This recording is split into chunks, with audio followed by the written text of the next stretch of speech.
Shalom, graça e paz. Hoje é o 23º dia da leitura de Provérbios. Uma orientação de etiqueta com alerta em relação à vida vai dar início a esse provérbio. Como se assentar para comer e dominar o apetite, o famoso olho grande. Também existe um alerta aos manjares por conta do alimento ser oferecido a ídolos. Então havia uma motivação duvidosa. E no versículo 6 também tem um alerta sobre não comer a comida dos que têm olhos malignos, ou seja, daqueles que são avarentos. No versículo 9, nós lemos: não fales ao ouvido do tolo, porque desprezarás a sabedoria das tuas palavras. Porque para quem é tolo, não adianta o ensino. Então é como desperdiçar o diálogo, né? O repertório. Já no versículo 10, volta a tratar dos assuntos dos marcos, ampliando um pouco a instrução. Nesse capítulo, além de orientar sobre não remover esses marcos, esses limites antigos, orienta-se a não entrar no campo dos órfãos. Em toda a Bíblia, nós vamos encontrar orientações para cuidar dos órfãos, das viúvas, dos necessitados.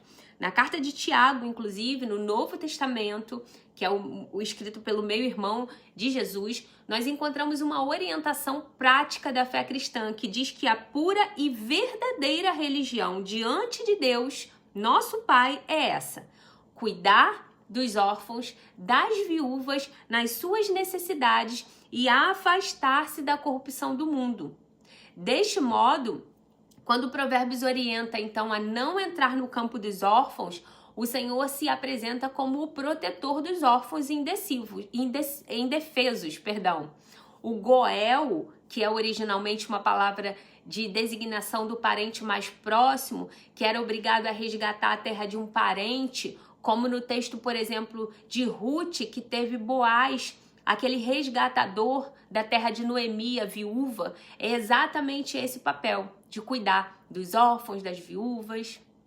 E dando continuidade aqui o provérbio, ele vai falar sobre a correção com vara, um assunto tão questionado nos tempos presentes. Os versículos 13 e 14 vai dizer que é preciso trabalhar isso. E a palavra aqui, fustigar, que significa bater em uma criança com a mão ou com um instrumento com força suficiente para causar dor, mas não é para causar ferimento.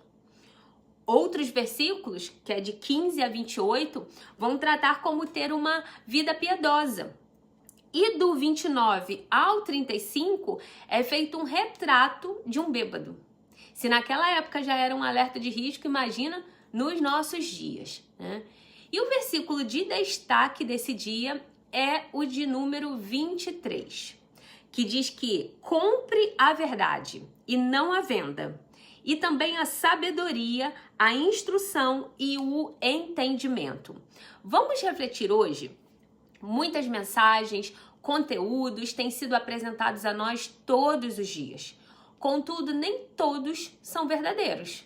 A Bíblia nos orienta a comprar a verdade, a investir recursos para adquiri-la. Como a verdade de Deus não tem um preço monetário, a instrução aqui é para investir esforço, priorizar a leitura, o estudo bíblico, o cumprimento dos mandamentos, a obediência, as práticas de oração, de jejum, o desenvolvimento dos dons espirituais que cada um recebe segundo a graça do Senhor. Então, a reflexão é quanto você tem investido em estar com o autor da verdade, que é Cristo. Porque ele disse: eu sou a verdade. E sendo ele a própria verdade, quanto nós temos investido em conhecê-lo, em prosseguir em conhecê-lo, como a palavra também nos ensina. E não termina só no investimento.